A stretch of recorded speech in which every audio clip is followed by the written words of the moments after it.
Rachel McAdams, right? She's hot. Can we just establish that this is the issue?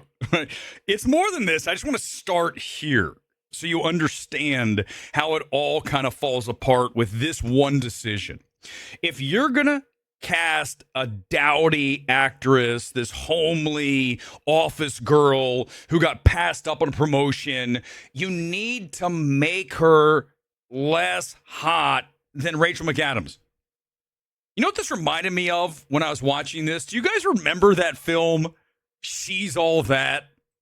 Remember when Rachel Lee Cook had the glasses on and we were all like, well, she's not very hot. We were like, yeah, she's still cute. Well, this is the same thing, right? The glasses come off. Oh my God, she's really attractive. Here's the problem. Rachel here, McAdams, not Cook, is on a scale of like 1 to 10 in a bikini. She's like a 9.5. And she's in a bikini in this movie. And we're led to believe that Dylan O'Brien isn't going to at least think about putting aside the fact that she's a little bit strange and lives at home with a parakeet. And he's not going to, on this island that they're deserted on, that they are not going to hook up. Okay? You know, these are some basic things you can't have happen in your movie and have me think that I'm going to believe any of this shit. Okay? So when you look at her, and if you don't believe me, look, here she is. This is Rachel McAdams.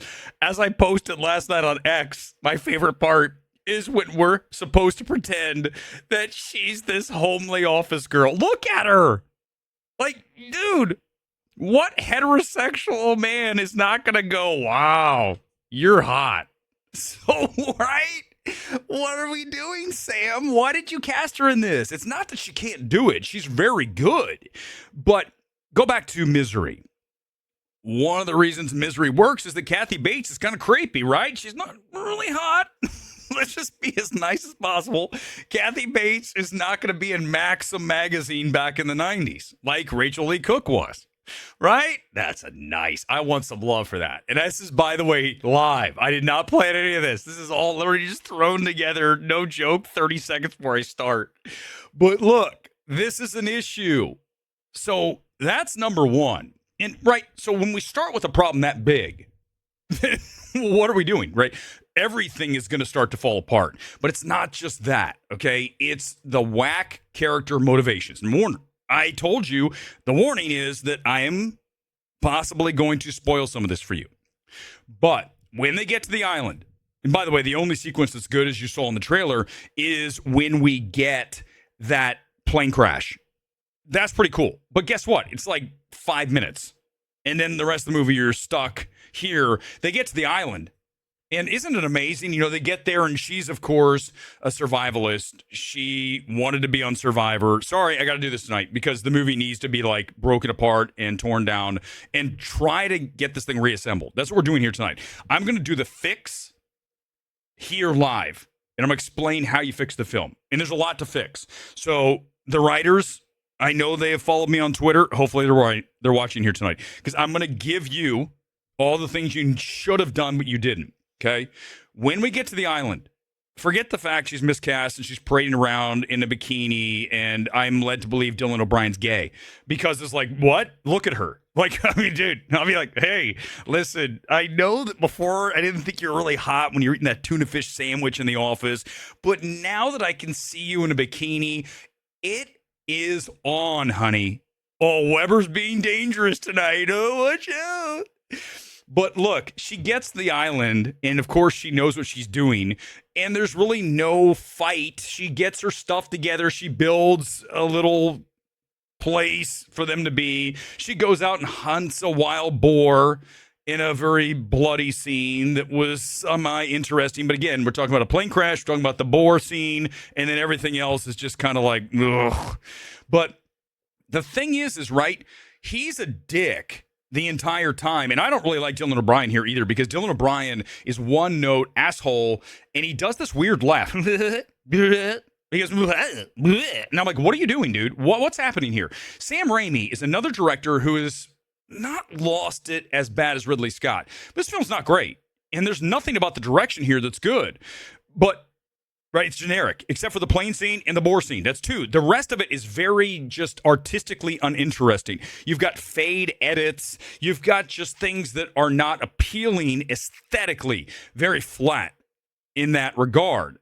And you look at Triangle Sadness that has some of the same kind of feels, right? The class struggle. You've got the boss and you've got the worker. You know, go back to that film. Looked better. The direction, stronger. Everything about that. Okay, but listen, why am I getting on Raimi again? Not just for the look. He should have told Dylan O'Brien, man, I need you to layer this a little bit. It's weird. It's almost like Dylan O'Brien is like smoking crack in this film, because sometimes he's like, and other times like,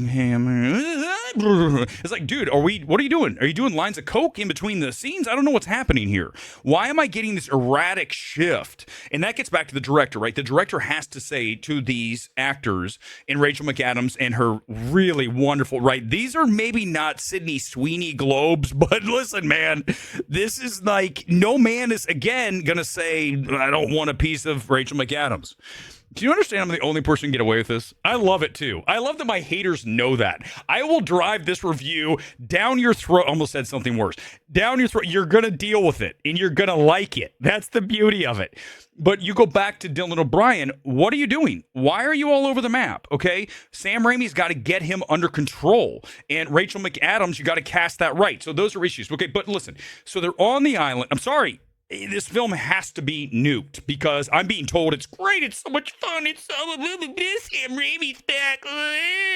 We live in a space full of, dare I say, the R word. You know what I'm talking about. We live in a space full of people who have no talent. Okay, zero. Not just like I'm talking none. And yet they get to proclaim a film is great. This is not good. Okay, and just like I said, 2 scenes. Go back. We talked about Babylon. 2 scenes don't make a movie.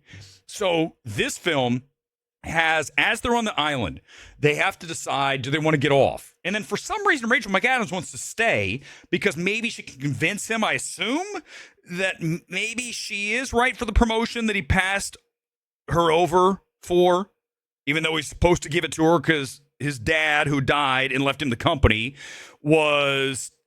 told her, hey, you're going to be the new VP. Okay. But wait. Okay. So clearly it's not going to happen because he's just like belittling her continually. Again, we talk about those levels. You've got to modulate your performance because if you don't, you're not going to have that work because you're like, why is she acting that way to him, still thinking there's a chance?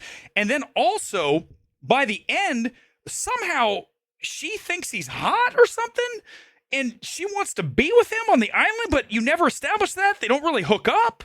What's happening? Right? Let me just rewrite this. Here we go. You guys ready? Are my writers here tonight? I hope you are, because you got a 55%. This movie, from a screenplay perspective, should never have been made. It needed to be fixed. You got to get rid of McAdams. This is not a good film. Okay, I'm right. I'm on the right side of history. Wait till you see this thing.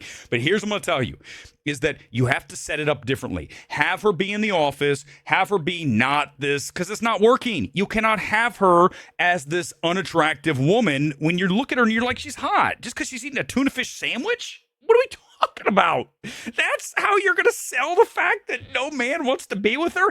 She's in a bikini on the beach. Look at Rachel McAdams. Dude, come on. So here's what you do. You make her just a regular office worker. And then she doesn't get the promotion. But she's still like, why are you even selling this whole she's weird and lives with a parakeet? And just because she's not dressing well, she's not hot. It gets back to what I talked about. She's all that. Let's take off the glasses and then she's hot. This movie, no, I'm not having it.